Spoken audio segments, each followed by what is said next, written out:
তো প্রায় 40 দিন আগে আমার বাগান অনেকটা এরকম দেখতে ছিল, টোটাল খালি।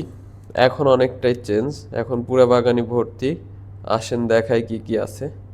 তো প্রথমে আছে মূলা, পরবর্তী বেডে আছে বক চয় এবং টমেটো। তারপর আছে পালং শাক, যেটা প্রায় খাওয়া হয়ে গেছে, বেডটা প্রায় খালি খালি। এরপর আছে লাল শাক, লাল শাকও খাওয়া শেষ দিকে। এর মধ্যে লাগানো আছে পাতাকপি এবং তারপরে ধনিয়া পাতার একটা চিকন বেড।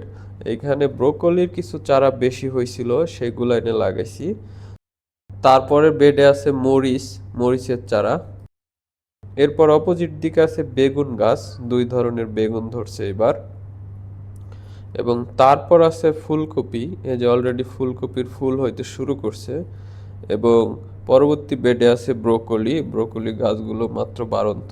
এরপর বেগুন, দুই ধরনের বেগুন লাগাইছি এখানে। এরপর বিটরুট আছে, বিটরুটের গাছগুলো বেশ সুন্দর হয়েছে।